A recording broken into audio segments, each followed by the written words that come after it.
Offensive contre les rebelles burundais des FNL en RDC. L'opération a été lundi lancée par les casques bleus et l'armée congolaise.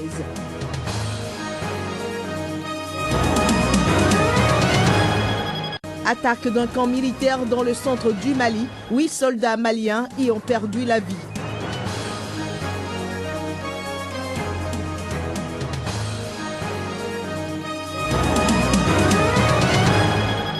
La Guinée équatoriale avoue ne pouvoir pas être totalement prête pour le démarrage de la CAN 2015. Le coup d'envoi est pourtant prévu le 17 janvier à Malabo.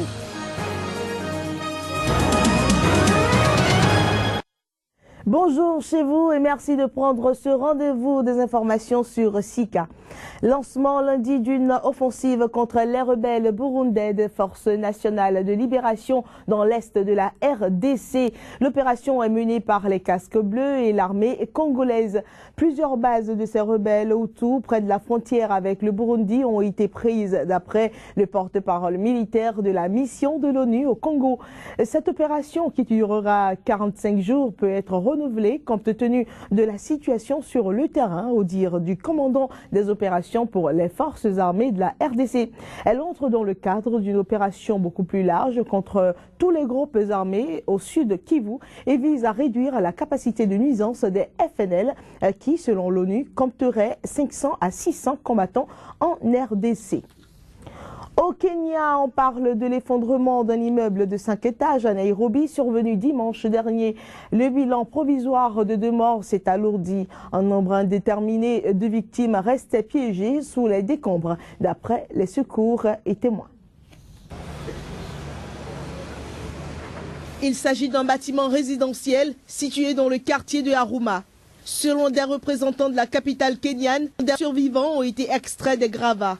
Agents municipaux, policiers et soignants sont au cœur de l'opération de secours. Même la population ne s'est pas faite prier pour apporter sa pierre à l'édifice. Il s'agit d'une bâtisse dont tous les étages étaient habités et un 6e était en construction, d'après le représentant du comté de Nairobi. Au dire du représentant, les étages supérieurs avaient été construits très vite les uns après les autres, affectant les étages inférieurs. En effet, le bâtiment avait été érigé sans permis de construire. Par là-bas, des gens criaient que la maison était en train de tomber, de s'écrouler. On est parti en courant, il devrait être 21h ou 22h. Je suis arrivé en bas et immédiatement, je veux dire, 1 minute plus tard, la maison s'est effondrée. Tout va mal. J'ai une femme qui est enceinte, je ne sais plus où aller. Tous mes documents, mes certificats, j'ai perdu mon cash, mon argent. Je n'ai plus rien. Pregnant, I have nowhere to go. All my documents, certificates, I've lost them. My cash, money, I don't have anything. Around 4 a.m. Autour de 4 heures du matin, nous avions rescapé en tout 42 personnes. Nous avons 2 morts officiels, un bébé en fait, parce qu'une femme venait d'accoucher. Le bébé n'avait qu'1 jour. Maintenant, l'équipe de sauvetage essaie d'aller le plus vite possible, de tout enlever, mais ça prend du temps. Et s'ils ne vont pas lentement, tout peut s'écrouler et créer un désordre énorme. Après 24 heures, nous n'avons pas très confiance.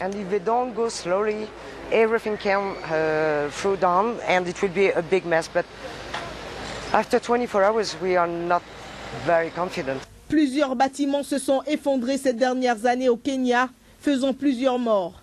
La qualité des matériaux ou la vitesse de construction sont parfois mises en cause. L'essor ces dernières années de la classe moyenne a provoqué une explosion de la demande des logements et des prix de l'immobilier. Voilà, au Mali, 8 soldats maliens ont été tués lundi dans l'attaque d'un camp militaire dans le centre du pays, près de la Mauritanie. Il s'agit de la plus meurtrière depuis celle contre le contingent nigérien de l'ONU 3 mois en arrière. L'assaut par des djihadistes présumés s'est produit à Nampala, près de la frontière mauritanienne, dans le nord, où opèrent des groupes armés. L'identité des assaillants n'était pas déterminée, mais l'agence privée mauritanienne a al-Akbar a cité des sources au sein d'Al-Qaïda au Maghreb islamique revendiquant l'opération. Il faut préciser que al-Akbar fait partie des médias privés mauritaniens diffusant régulièrement des communiqués d'AQMI sans jamais être démentis. Au Sénégal, un opposant gambien arrêté depuis samedi par la police à Dakar après l'attaque le 30 décembre contre le palais présidentiel à Banjul a été accusé d'atteinte à l'ordre public sénégalais. Il sera expulsé vers la France d'après l'un de ses avocats.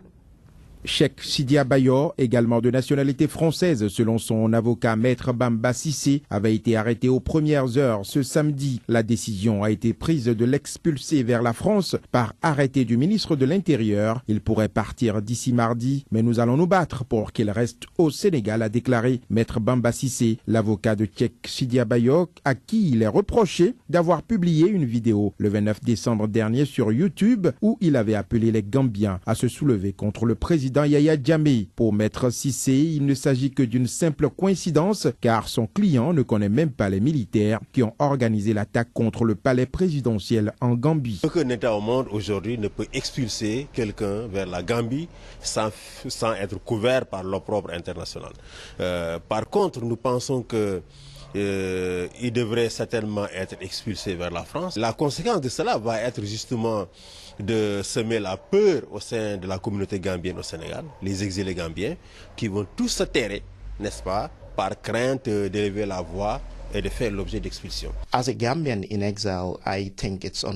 que Gambien en exil, je pense que c'est malheureux que Cheikh Sidia Bayor soit arrêté et c'est vraiment inquiétant. Nous le sentons tous. Nous sommes tous tristes à ce propos et nous ne savons pas ce qui va se passer. Les autorités gambiennes veulent Cheikh Sidia Bayor. Elles le veulent en Gambie et je pense que les autorités sénégalaises seront saisies pour cela. C'est pourquoi nous sommes tous inquiets pour sa sécurité pendant qu'il est en détention. Cheikh Sidia Bayor réside habituellement en France où il est né et séjourne régulièrement au Sénégal, seul pays ayant des frontières terrestres avec la Gambie. Le président Yaya Jammeh avait démenti le 31 décembre dernier une tentative de putsch et évoqué une attaque de terroristes soutenue par des puissances étrangères. Selon des sources militaires gambiennes, l'attaque a été menée par des hommes lourdement armés venus par pirogue à Marina Parade sur la corniche est de Banjul où est situé le palais présidentiel gambien.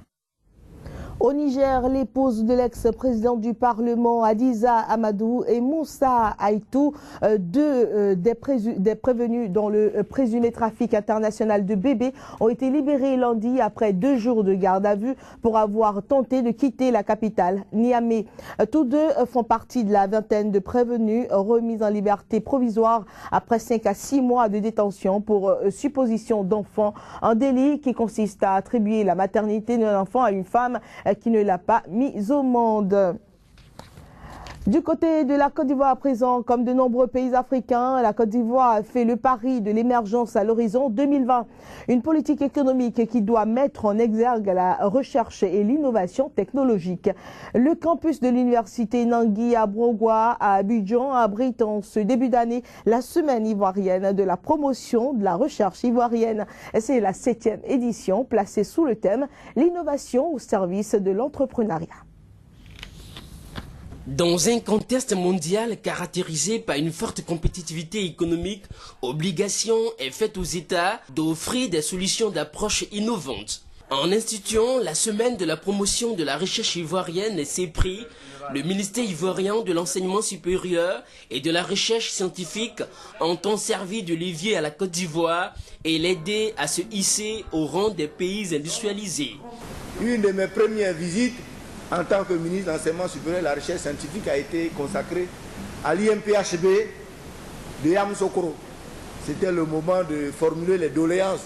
On recevait le ministre. Mais monsieur le ministre, tout va bien ici, sauf notre ascenseur qui est là.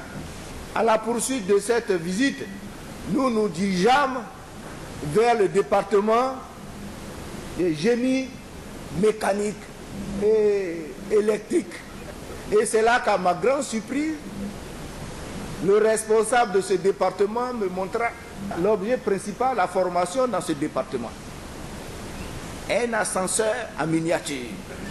À travers cette initiative, le gouvernement ivoirien entend insuffler une culture entrepreneuriale aux jeunes diplômés car convaincus de leur potentiel, mais aussi faire de la recherche un maillon essentiel dans la politique de développement de la Côte d'Ivoire. Pendant 3 jours, le campus de l'université Nangu à Bourgois, dans la commune d'Abobo, a accueilli de milliers de visiteurs, la plupart passionnés de recherche technologique. Cette année, le prix de l'innovation et du patronat a récompensé 7 lauréats dans 3 principales thématiques, l'énergie, l'environnement et la technologie. Au-delà de l'engouement suscité par l'événement, à Abidjan, chercheurs, inventeurs et partenaires au développement restent convaincus que la construction d'un système national de recherche et d'innovation est indispensable à l'émergence économique ou sociale. C'est une véritable course contre la montre qui s'est engagée en Guinée équatoriale depuis que le pays a hérité le 14 novembre dernier de la CAN 2015. Si le gouvernement de la Guinée équatoriale reconnaît que le pays ne sera pas prêt à 100% pour le coup d'envoi de la grande messe du football africain le 17 janvier prochain, il se veut néanmoins rassurant. Au lendemain du tirage au sort de la CAN 2015, le plus dur commence pour la Guinée équatoriale qui a actuellement moins d'une dizaine de jours pour se mettre en ordre de bataille alors que les grosses inquiétudes subsistent sur sa capacité à assurer une organisation optimale et à éviter les couacs logistiques. Les défis restent immenses pour un pays qui vient à peine d'hériter de la compétition le 14 novembre dernier après le retrait du Maroc par crainte du virus Ebola. Le 3e producteur de pétrole d'Afrique subsaharienne, tenu de main de fer par le président Teodoro Obiang Nguema Mbazogo depuis 35 ans, ne manque pas de moyens financiers. Mais c'est surtout le temps qui risque de manquer. En 2 mois, on ne peut pas faire les choses 100%. On peut faire les choses à 85-84%. En tout cas, à niveau des stades, je peux donner l'assurance que les 2 stades de Bibi Mongomo seront prêts.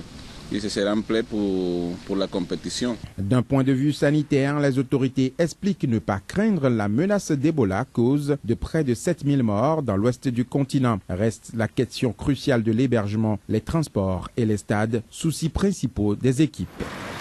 Tous les projecteurs ont été remplacés, donc à ce niveau, les travaux sont aboutis à 100% au niveau de l'électricité. Il y a également les cabines de reportage pour les journalistes, que vous voyez juste derrière moi, qui ont été revues, afin que toutes les connectivités soient possibles.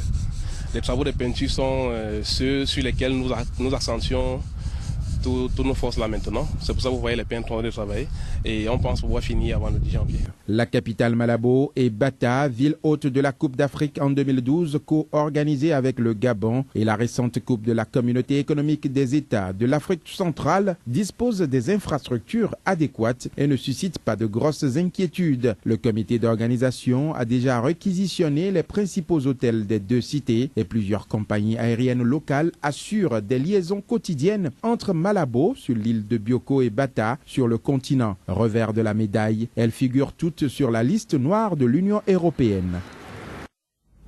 J'ai eu du plaisir à vous présenter cette édition que je vous remercie d'avoir suivi, mesdames et messieurs. Très bonne suite de programme sur Sika.